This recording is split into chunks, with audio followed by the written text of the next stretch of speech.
జై శ్రీ గణేష. మనం మహాభారతం చెప్పుకుంటున్నాం కదా, ఎంతవరకు వచ్చాము? శాంతి పర్వం మొదటి ఆశ్వాసంలో ఉన్నాము. ఇప్పటి వరకు ఎంతవరకు చెప్పాను? మొత్తానికైతే మహాభారత యుద్ధం ముగిసింది. కర్ణుడే తమ అన్న అని చెప్పేసి పాండవులకు తెలిసింది. కర్ణుడికి చేయాల్సినటువంటి కార్యక్రమాలన్నీ ముగిశాక ధర్మరాజు మొత్తానికి నాకు ఇంక ఈ రాజ్యం వద్దు, ఏమొద్దు, నేను అడవులకు వెళ్తాను, భిక్షాటన చేస్తూ బ్రతుకుతాను, ఎట్టి పరిస్థితుల్లోనూ నేను ఈ రాజ్యాన్ని స్వీకరించను. అర్జున, భీమ, మీలో ఎవరో ఒకరు ఈ రాజ్యాన్ని స్వీకరించండి, నేను ఒంటరిగా అడవికి వెళ్తాను, ఇదే నా నిర్ణయం అని చెప్పేశాడు. ఇక అప్పుడు అర్జునుడు, భీముడు, నకులుడు, సహదేవుడు, ద్రౌపది వీళ్ళందరూ వాళ్ళ వాళ్ళ బాధను చెప్పుకుంటూ వద్దు, నీ నిర్ణయం తప్పు అని చెప్పేసి ఒకరి తర్వాత ఒకరి వచ్చి చెప్తున్నారు. అయినప్పటికీ ధర్మరాజు మనసు అయితే మారట్లేదు. మరి ఈ రోజు అర్జునుడు, భీముడు మళ్ళీ ఏం చెప్పారు ధర్మరాజుకి? ఆ తర్వాత ధర్మరాజు దగ్గర ఉన్నటువంటి పురోహితులు ఏం చెప్పారు? ఇన్ని చెప్తున్నా ధర్మరాజు అసలు ఎందుకు తాను చేసేదే సరైంది అని చెప్పేసి అంటున్నాడు అనేది ఈ రోజు మనం తెలుసుకుందాం. మొత్తానికి శాంతిపర్వం గురించి నేను చెప్పాను కదా, ధర్మరాజుని వాళ్ళు నచ్చ చెప్పేటువంటి విషయంలో చాలా ధర్మ సూక్ష్మాలు ఉంటాయి. అంటే ఏది హింస, ఏది అహింస, ఏది ధర్మం, ఏది అధర్మం, ఏది సత్యం, ఏది అసత్యం, ఏం చేయాలి, ఏం చేయొద్దు, అసలు ఇదెందుకు చేయాలంటే ఇదెందుకు చేయకూడదు అంటాడు. ధర్మరాజు మామూలుగా అన్నీ తెలిసినవాడు, ఏది తెలియని వాడికైతే మనం ఏమైనా చెప్పొచ్చు. అన్నీ తెలిసినవాడు కాబట్టి ఏది చెప్పినా ఇది తప్పు అని మాట్లాడతాడు. కాబట్టి ధర్మరాజుకు వీళ్ళకి మధ్య జరిగినటువంటి సంభాషణలో చాలా చాలా కీలకమైన విషయాలు వస్తాయి. సో ఈరోజు అర్జునుడు, భీముడు, అదేవిధంగా అక్కడ ఉన్నటువంటి పురోహితుడు వీళ్ళు ఏమన్నారనేది ఈ రోజు ఎపిసోడ్లో చూస్తాను. సో ఇప్పుడు మొత్తానికి ద్రౌపది వచ్చి విపరీతంగా ఏడ్చేసిందని చెప్పాను కదా. ఇన్ని కష్టాలు పడ్డాను, ఇన్ని బాధలు పడ్డాను, అయినా నా ధర్మాన్ని నేను నిర్వర్తిస్తున్నాను, నువ్వెందుకు ఇలా నీ ధర్మాన్ని వదిలేసి వెళ్దాం అనుకుంటున్నావు అని చెప్పేసి ధర్మరాజు గట్టిగా అడుగుతుంది. అయినా కూడా ధర్మరాజు నిర్ణయంలో మార్పు రాకపోవడంతో ఇంకా మళ్ళీ ఒకసారి అర్జునుడు ఇలా మాట్లాడుతుంటాడు. అర్జునుడు ఇక్కడ హింస గురించి మాట్లాడతాడు. ఏది హింస, ఏది అహింస. మనకు అర్జునుడు చెప్పినటువంటి మాటలు వింటుంటే ఈ మధ్య కాలంలో కూడా చాలా మంది ఈ డైలాగ్స్ వాడుతుంటారు. ఇది హింస కాదా, అది హింస కాదా అనేది. యాక్చువల్గా మహాభారతానికి సంబంధించి ధర్మరాజుకు అర్జునుడికి మధ్య జరిగిన సంభాషణలో హింస, అహింస గురించి అర్జునుడు ఏమన్నాడో నేను చదువుతాను, వినండి. ఎందుకంటే శాంతి పర్వానికి సంబంధించి మనం సింపుల్గా చెప్పుకోపోయేలా ఉండదు. చాలా చిన్న చిన్న విషయాలు కూడా చాలా పెద్ద విషయాలు అవుతాయి. కాబట్టి ఒకసారి నేను చదువుతాను, వినండి. అన్నయ్య, రాజు సమర్థుడై దండనీతి ప్రయోగించకపోతే సన్యాసులు కూడా తప్పుదారి పడతారు. ప్రజలు ఒకరి ధనం ఒకరు దోచుకుంటారు, ఒకరి ధాన్యం ఒకరు దోచుకుంటారు, ఒకరి పశువులు ఒకరు తీసుకుంటారు, ఒకరి పొలాలు ఒకరు అపహరిస్తారు, అంతెందుకు ఒకరి భార్యల్ని మరొకరు అనుభవించాలని చూస్తారు. కాబట్టి రాజు అనేవాడు దండనీతి చేయాల్సిందే. అంటే ఏమంటున్నాడు అర్జునుడు? రాజు అనేవాడు ఖచ్చితంగా దండించి తీరాలి. ఒకవేళ దండించకపోతే సన్యాసులు కూడా తప్పుడు మార్గంలో వెళ్ళిపోతాడు. రాజు అనేవాడు కఠినంగానే ఉండాలి అంటాడు. ఇక ఇప్పుడు అర్జునుడితో ధర్మరాజు ఏమంటున్నాడు? హింస హింస అంటున్నాడు కదా. సో ఇప్పుడు హింస గురించి అర్జునుడు ఏం చెప్తాడో వినండి. హింస హింస అంటున్నావు కదా, దండన వల్లే అధర్మం అనగారుతుందని నేను చెప్తున్నాను, కాదు అని అంటున్నావు. సరే, మరి ఇప్పుడు మునీశ్వరులాగా కాయలో, పళ్ళలో, నీళ్లలోనూ సూక్ష్మజీవులు ఉండనే ఉంటాయి కదా, వాటికి మునులు తింటున్నారు కదా, అది హింస కాదంటావా అన్నయ్య? జీవనానికి ఆధారం కందమూలాలు కదా, వాటిని తవ్వుతున్నారు కదా, అది హింస కాదంటావా? హింస చేయకుండా ప్రాణం నిలుపుకోవడం ఎవరికైనా శక్యమయ్యేటువంటి పనేనా? ప్రాణి మరొక ప్రాణికి ఆహారంగా విధాతే కదా సృష్టించాడు. ప్రపంచం అంతటా కళ్ళకు కనపడని సూక్ష్మ జంతువులు ఎన్నో ఉన్నాయి. అంటే ఆ కాలంలోనే ఈ సూక్ష్మ క్రిముల గురించి ఇవన్నీ కూడా ఎంత నాలెడ్జ్తో వాళ్ళు ఉన్నారో మనకు అర్థమవుతుంది. ఊహతో తప్ప వాటిని మనం కనుక్కొనలేం కదా. మన కంటి రెప్పలు వదిలిస్తే చాలు కాళ్ళు చేతులు విరిగి అవి కింద పడుతున్నాయి కదా, మరి ఇదంతా హింస కాదంటావా? మన మనగడ కోసం చేసేటువంటి ఈ హింసను నువ్వు హింస అనవా? అంతెందుకు యజ్ఞాలలో మరి పశువుల్ని చంపుతున్నారు కదా, అలా పశువుల్ని వధించడం హింస కాదని చెప్పేసి వేదమే చెప్తుంది. మరి అది హింస కాకుండా ఎలా పోయింది? కాబట్టి హింస హింస అంటూ నువ్వు కూర్చోకు. ఇది హింస, అది అహింస అని చెప్పలేము. నిజంగా ధర్మాన్ని గాడిన పెట్టడం కోసం చేసేటువంటి హింస అహింసే అవుతుంది. అహింస అంటూ ఒకవేళ నువ్వు అధర్మపరుణ్ణి వదిలేస్తే అదే నిజమైన హింస అవుతుంది. కాబట్టి వీటి గురించి నువ్వు ఆలోచించకు, దయచేసి రాజ్యం చేపట్టు, నీతో పాటు మేము కూడా సంతోషంగా ఉంటాం, ప్రజలందరికీ కూడా ఇప్పుడు నీ అవసరం ఉందని చెప్పేసి అర్జునుడు చెప్తాడు. ఆ అర్జునుడు ఎంత చెప్తున్నా కూడా అస్సలు ఊలకడు పలకడు. ధర్మరాజు అలాగే ఉంటాడు. ఇక ఇప్పుడు భీముడికి విపరీతంగా కోపం వస్తుంది. కోపంలోనే కాస్త కోపాన్ని అణుచుకుంటూ ఇలా మాట్లాడతాడు. అన్నయ్య, ఆ రోజు మనకు అవమానపడి మనం వెళ్ళిపోయాం కదా, నీ మాట నిలుపుకోవడానికి అడవుల్లోకి వెళ్ళాము, అజ్ఞాతవాసం చేశాము, సైంధవుడు రాక్షసులు ఎంతో మంది బాధలు పెట్టిన వాటన్నిటిని కూడా భరించాము. వాటి తర్వాత కృష్ణుడు చెప్పిన మార్గంలోనే కదా మనం యుద్ధానికి వచ్చాము. యుద్ధంకి వచ్చేటప్పుడు నీకు తెలియదా అన్నయ్య, యుద్ధంలో ఇంతమంది చనిపోతారని, ఇంత రక్తపాతం జరుగుతుందని? ఇదంతా తెలిసే కదా నువ్వు యుద్ధం చేశావు. తీరా ఇప్పుడు యుద్ధం చేసి అధర్మపరుల్ని చంపిన తర్వాత ఇప్పుడు నాకొద్దు, నేను అడవుల పట్టుకపోతానంటున్నావు. నిన్ను చూసి లోకం నవ్వుతుంది, నీ వెంట నడిచే మమ్మల్ని చూసి చీ అంటుంది. ఎందుకన్నా ఇంత అంటే ఇలాంటి పనులు చేయాలనుకుంటున్నావు? దయచేసి నువ్వు మానుకో. ఎప్పుడైనా సరే కర్మ మనకేదైతే ధర్మమో ఆ ధర్మాన్ని నిర్వర్తించడమే సరైందంటారు కదా, ఇప్పుడు నువ్వు అది కాదని ఎందుకు పోతానంటున్నావు అని చెప్పేసి అన్నప్పుడు మళ్ళీ వెంటనే ధర్మరాజు ఇలా అంటాడు, భీమ, ఇప్పుడు నువ్వేమంటున్నావు? నా మనసులో మదము, రాగము, భయము ఇన్ని పాపాలు పెట్టుకొని నన్ను రాజ్యపాలన చేయమంటున్నావా? అసలు ఈ మాంసం మీద, అంటే ఈ శరీరం మీద ఆసక్తి పెట్టుకోవడం వల్లనే కదా ఇన్ని సమస్యలు వస్తాయి.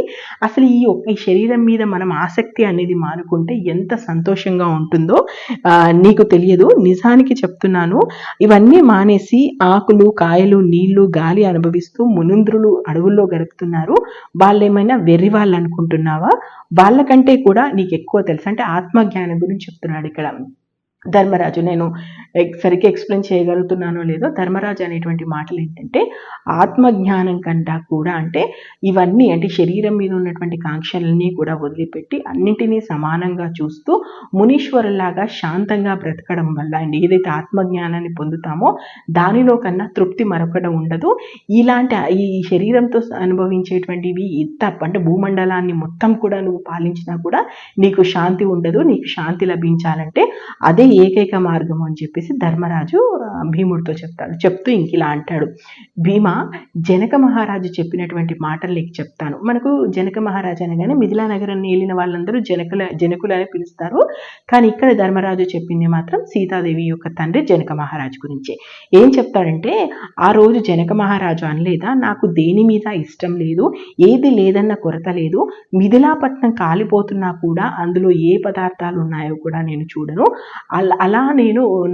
అలా నేను నా మనసు ఉంచుకుంటాను, ఇది కావాలి ఇది వద్దు అనే విధంగా ఉంటానని చెప్పేసి అంతటి రాజర్షి అయినటువంటి జనక మహారాజు అనలేదా?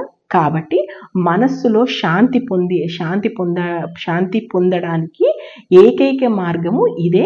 ముఖ్యంగా సంసార సుఖాల్లో ఉన్నవాడానికి ఇలాంటి పనులు చేస్తున్న వాళ్ళందరూ వెర్రి వాళ్ళలా కనిపిస్తారు. నిజానికి పర్వతం మీద ఉన్నోడికి కింద ఉన్నోడికి ఉన్నంత వ్యత్యాసం ఈ రెండింటిలో ఉంటుంది. ఎవరైతే శాంతిగా సౌఖ్యంగా ఉంటారో వాళ్ళు అక్కడ, అంటే ఆత్మజ్ఞానాన్ని పొంది మాత్రమే ఉంటారు. శరీర బంధనాల్లో చిక్కుకున్న వారు ఇలాగే కొట్టుమిట్టాడుతూ ఉంటారు. నన్ను దీనిలో ఉండమంటున్నావు, అలా ఉండకపోతే నన్ను వెర్రి వాళ్ళు అంటారంటున్నావు. సరే, నన్ను ఏమన్నా కూడా నేను అన్నింటిని సమానంగా తీసుకొని నేను మునీశ్వరలాగా, అంటే ఇలా అన్ని త్యజించి అడవుల్లోనే నా జీవనాన్ని సాగించాలనుకుంటున్నాను భీమా అని చెప్పేసి వాళ్ళిద్దరి మధ్యలో నడుస్తుంటది. అప్పుడు వెంటనే మళ్ళీ అర్జునుడు మధ్యలోకి వస్తాడు. అర్జునుడు మధ్యలోకి వచ్చి, అన్న, నీకు చెప్పేటంత వాణ్ణి కాదు, కానీ నువ్వు జనక మహారాజు గురించి చెప్పావు కదా, మరి జనక మహారాజుకి అతడి భార్యకు జరిగినటువంటి సంఘటన నీకు కూడా తెలుసు కదా అయ్యా, ఒకసారి నేను దాన్ని గుర్తు చేస్తున్నాను విను. ఒకనాడు జనక మహారాజు కూడా ఇలాగే అనుకున్నాడు, అన్నీ వదిలేసి నేను అడవికి వెళ్తానని చెప్పేసి ఆ మహారాజు పూజ్యమైనటువంటి రాజ్యాన్ని వదిలేసి బిచ్చమెత్తుకోవడానికి బయలుదేరాడు. అప్పుడు బుద్ధిమంతురాలైనటువంటి అతని రాణి ఇలా అంది, రాజ్యం వదిలేసి బిచ్చమెత్తుకుందామని వెళ్తున్నావు, బాగుంది. అయితే అతిథి పూజ, దేవతార్పణము, పితృదేవతార్పణం ఎలా జరుగుతాయి అనుకుంటున్నావు? కాషాయాలు కట్టుకొని తలబోడి చేసుకొని కూటి కోసం ఇల్లిల్లు తిరగాలి కదా, అప్పుడు నీకు భోజనం పెట్టాల్సింది గృహస్థుడే కదా. పెట్టేవాడా చెయ్యి పట్టేవాడా అంటే ఖచ్చితంగా పెట్టేవాడే గొప్పవాడు అంటుంది శాస్త్రము. గృహస్థాశ్రమాన్ని మించినటువంటి ఆశ్రమం మరొకటి లేదంటారు కదయ్యా.